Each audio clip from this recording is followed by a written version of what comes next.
Hello, fellow baggers, and welcome back to Blue Baggers Edge. And of course, we are here to review the round 21 clash against Fremantle. And yeah, it was a interesting game. Interesting because of the fact that I don't know if you're tuning into this and you had seen and watched my preview episode to this game, but let me just play a portion of what I spoke about in the preview episode for those of you who missed it. So just bear with me and I'll flick across and you'll see me in the top right hand corner of what I said and what sort of my prediction was.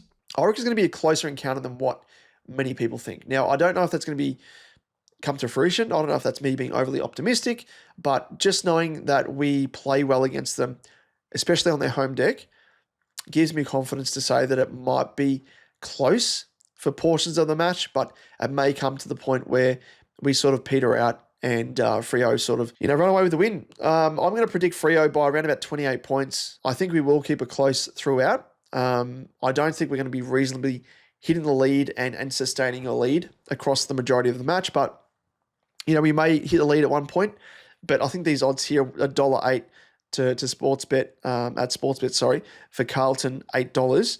I think it should be a little bit more even than that, probably about $1.20 Freo's way compared to us, just factoring in, of course, that recent history against Freo. Well, there we have it.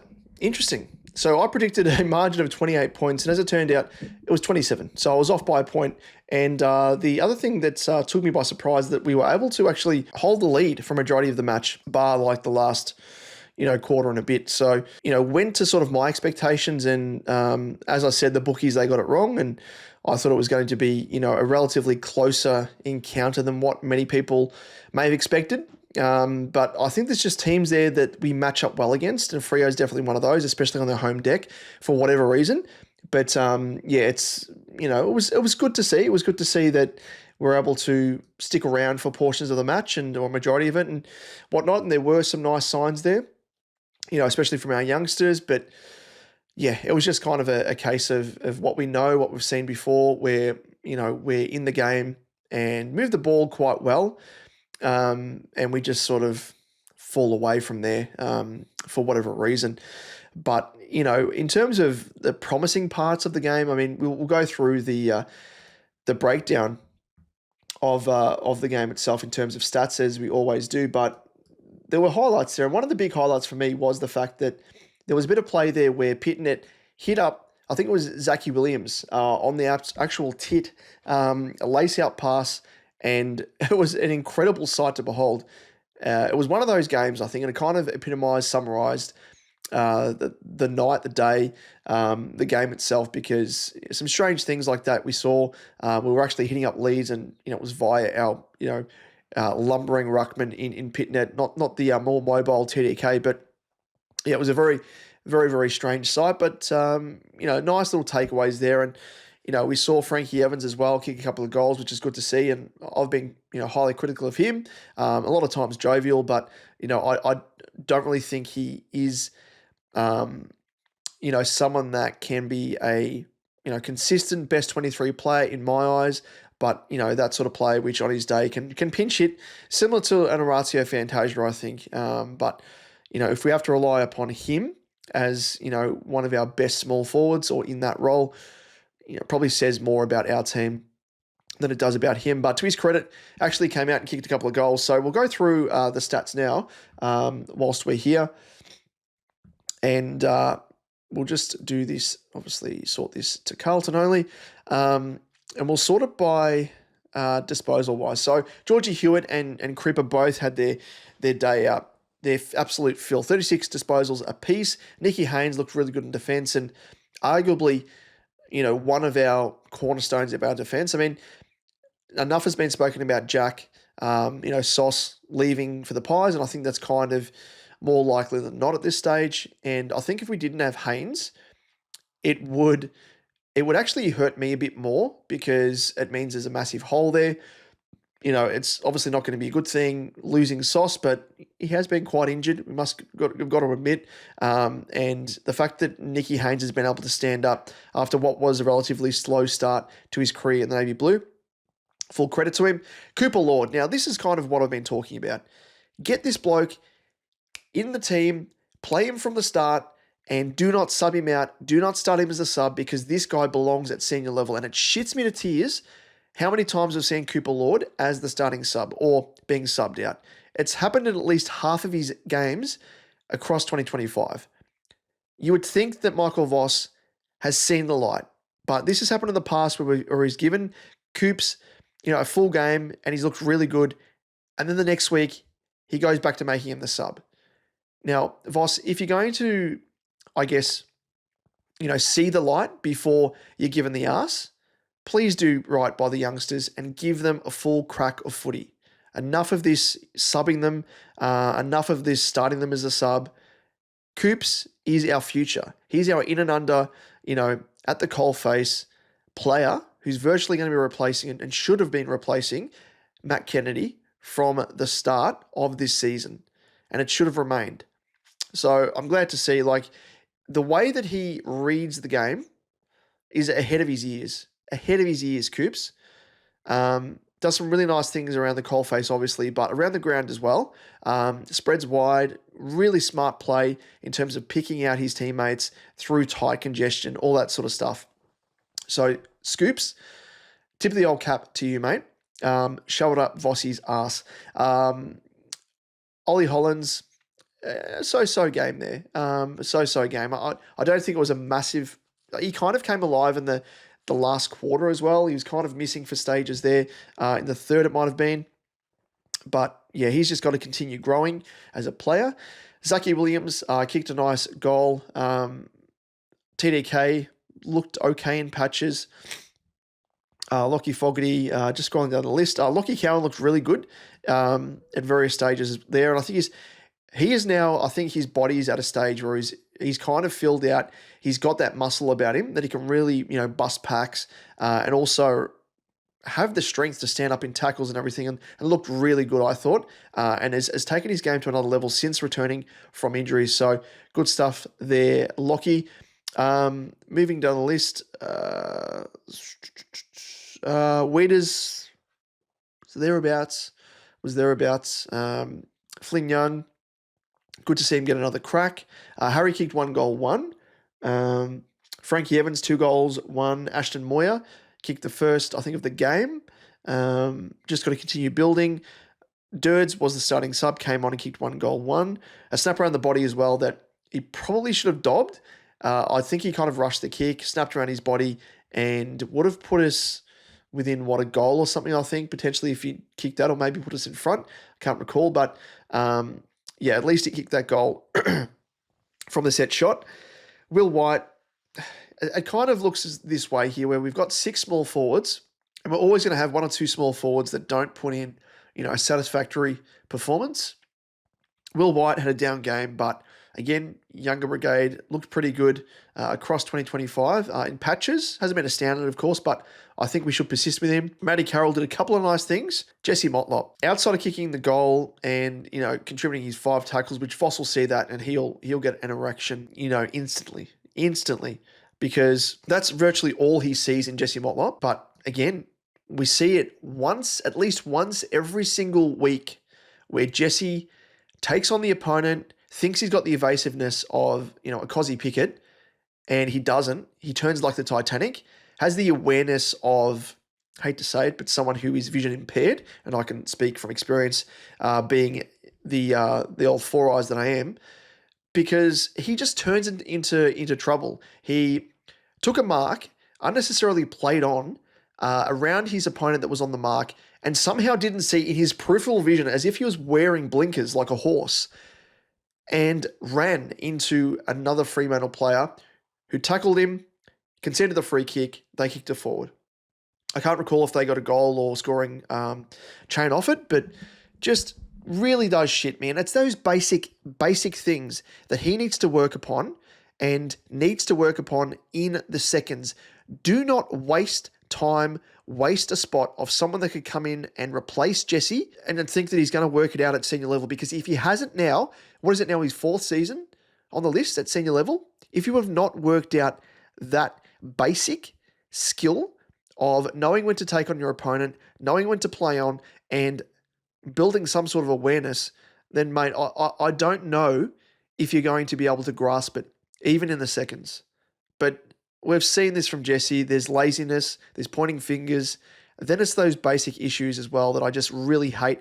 And we see week after week, at least once, sometimes multiple times, but he really needs to fix that.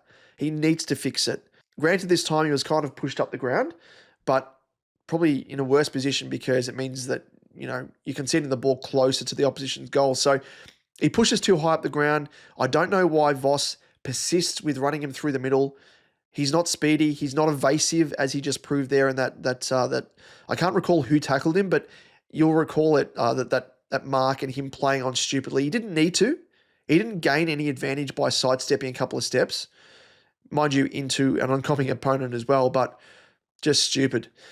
Outside of all that, now, unfortunately, it has been confirmed that Harry O'Farrell has indeed torn his ACL and will be out for, you'd think, the next 12 months in terms of just recovering.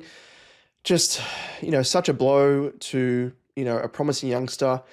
And, he was one of the beacons of hope, the beacons of light that we saw, the light at the end of the tunnel, so to speak, in what has been a pretty putrid season in 2025. So, a bit of a kick, to all of us supporting him and seeing him actually, take some leaps and bounds in his first season at senior level. So, silver lining here is, I guess, if you can really take any positive out of this, is that it allows him now to concentrate on building his body up. He is, of course, quite slight in his frame, but now can spend the preseason and the 2026 season in the gym, build up some muscle and put some size on that frame, and come back bigger and stronger in 2027. Who knows? He may be able to come back in the latter stages of 2026. Maybe even finals, if we can even talk about that as yet. But just a really sour note to end the day on for this match. And, really does, underlines the shitness of what the season has been, how it has unfolded. And, it started with, Jagger Smith going down with his ACL and, the next promising youngster that we picked up from the draft just most recently in Harry O'Farrell going down with an ACL as well. So, all the very best to that youngster, that young man. He's got a promising future ahead of him and a really highly rated prospect. And now I guess we have to sort of think about, how we go into 2026. Harry Dean, of course, will be coming to the club through the draft, which we will touch on in the postseason, of course. But, it probably means that there's more responsibility for Harry Dean to come in, which is a stupid thing to say and sounds silly considering he hasn't played at senior level yet, but he is rated as the best defensive player in the draft. So, it's great timing, but, still having said all that, if we lose Sauce, which we most likely will, it leaves us, pretty short on depth in defence, and we haven't really been, flush with good depth in that area. So, fingers crossed everything comes together, but just sending thoughts and, support out to the young man in Harry O'Farrell. Outside of that, let's go through the stats side of things, and as we always do. And you would have seen in the preview episode to this match that we kind of bested Freo in a whole host of categories. It was like contested ball, disposals-wise, marks as well. So let's have a look to see if that actually translated. And you can see here with the disposals, it actually did. So we had 366 disposals to Freo's 315. So they were well below their season average, whilst we were just slightly above. And a lot of that came off the back. It was kind of a bit of a mixed bag. We had 20 more kicks and 30 more handballs. Inside 50s were very even for both teams, 46 to Freo's 44. Now, they were both down on their respective averages for the season. Disposal efficiency, this has got to be one of the first times I've seen it where we've had a positive disposal efficiency compared to our opponent, 66.9% to Freo's 64.4%. They were just not using it efficiently at all. They were making silly mistakes and just, kind of almost caught the contagion that we have with regards to our poor use of the footy. Efficiency inside 50, it was well down on our season average of 44.5% to be 41.3% for us compared to Freo's 47.7%. So not the best stat there. In terms of hitouts, 51 to Freo's 42. Now, I totally expected this to be reversed. I thought we would be bested in the hitouts, especially coming up against Lou Jackson, who is one of the more dominant ruckmen when it comes to hitouts to advantage. And likewise, the combination with Sean Darcy. But 51 to Freo's 42, so we'll take that. But we actually conceded the clearances, 43 to 50, which is interesting as well. Now, contested possessions, as Voss always says, our game plan is built off the contest. Well, we conceded it. We conceded him by 11. So Freo 164 to our 153. Uncontested possessions, however, we smashed them, which is quite a rare sight for us. Normally, we are conceding a whole host of uncontested possessions to the opposition, but on this case, we had 61 more uncontested possessions compared to Freo, 154 to 215, and turnovers, we had 2 more than Freo. Marks, we continued, I guess, that dominance that we saw compared to Freo pre-game. We had a look at the old pre-match in our preview episode, spoke about the differential in our marks on average compared to Freo. Now, as you can see there, the average for us is 90.3 to Freo's 78.4, but we ended up, again, besting them to the tune of 13 marks more, 66 to 53. Marks inside 50, again, another differential I didn't think would be in our favour, 10 to 6. And then contested marks, they were both even, 11 apiece. Scoring-wise, we had 17 scoring shots to Freo's 19. And we were least efficient with our conversion rate there. As you can see, we had 3 more behinds compared to Freo. And yeah, we had 10 goals to Freo's 15, 7 behinds to Freo's 4. Tackles, rounding things out, we have 88 to Freo's 87, and tackles inside 50, which is a good stat. Good to see. 11 to 5, so great pressure rating there from our forwards, which is a rare sight as well, I might add.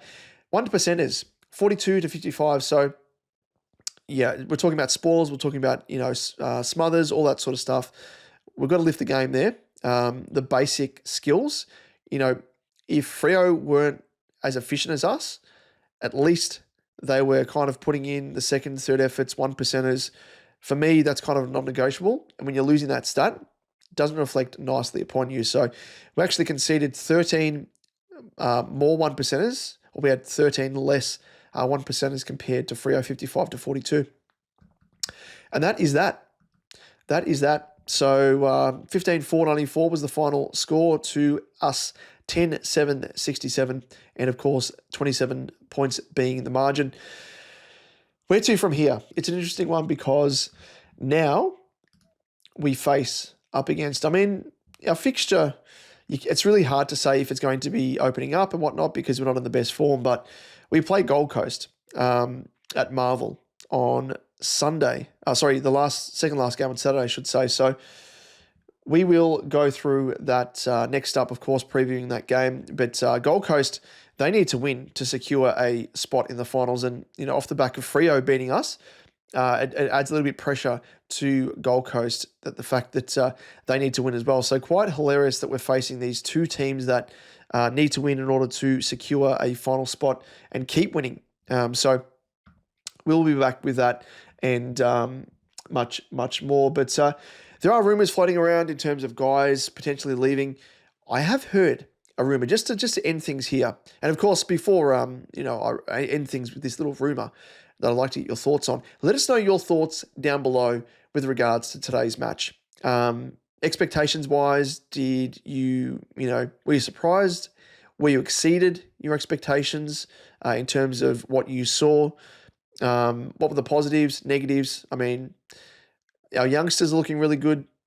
So that's something, isn't it? That is something. But let us sign off with a bit of a rumour here. Let's just go through, and it was, of course, Big Footy. You'll see it on our Carlton forum. There is a no discussion thread where people just post rumours, and then they have a separate thread where you can chat about said rumours. Now, one of the rumours is apparently that Sauce is pretty much gone to Collingwood, which is kind of what we're coming to terms with now. But reportedly, now this is, take it with a grain of salt, but apparently Cripper is contemplating a return back home to Western Australia and doesn't have any preference as to who he would like to play for, whether it be West Coast or Freo. Now, personally, I only just saw this tonight, and my immediate reaction was just laughing. And then once that sort of, dissipated, I kind of thought to myself, would I blame him if he wanted to return home to WA? He's given so much to the club. He's not going to win a flag with us in all likelihood over the next, 2-3 seasons maybe, depending on, if we can bounce back. That'll be miraculous, but stranger things have happened. But, he's given so much to the club, and if he wanted to end his career in WA, would I hold it against him? I don't think so. Really, I don't think I would. I mean, he's given his heart and soul to the club. Personally, I think the room is a crock of shit until I see some sort of smoke that leads me to think there is potentially a bit of fire there, proverbially, so to speak, in terms of Cripper wanting to go back to WA. But I just thought I'd float that out there because I just needed to, say it out loud, just to sort of gauge your thoughts. But again, personally, I just think it's a crock of shit. I don't think it's real. Big Footy, I mean, there have been some pretty bang-on rumours in our Carlton forum within Big Footy, but yeah, it's that one took me by surprise. It did. But if he was to leave, what would we just proverbially, just as a devil's advocate, what would we ask for from West Coast in return for Cripper? A dual Brownlow medalist, captain, insane best and first winner. It's just funny. No, you know what? It's not going to happen. It's not going to happen. There's no way. But if it did, I wouldn't hold it against Cripper. But I don't think it will. I think at this stage he's probably resigned to the fact he's going to be a one-club player. And, he signed the contract knowing that recently. So, yeah. Interesting.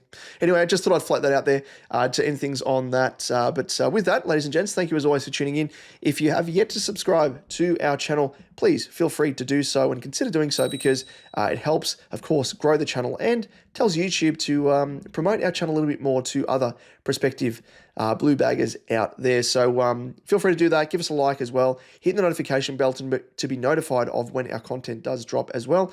And we will be doing a few more lives as well to round out the season as we head and look forward to the post-season, which is going to be absolutely juicy, and not for the reasons that we, more often than not look forward to when it comes to the draft, trade period, and everything else. But August 15th, the other thing I want to leave you with, just quickly, because I almost forgot, Graham Wright begins his tenure officially as Carlton CEO. Do we see any changes? Maybe. So when he actually starts is going to be in round 23. I imagine no changes will be made, I don't think, until then. But, come the conclusion of round 24, there will be changes. Oh, yes, there will be changes. So I'm looking forward to that. Will anything change? Will anything happen? Let us know as well. Always keen to hear your thoughts as always. But thank you for tuning in, and we'll catch you in the next one. Go Baggers. Have you ever heard the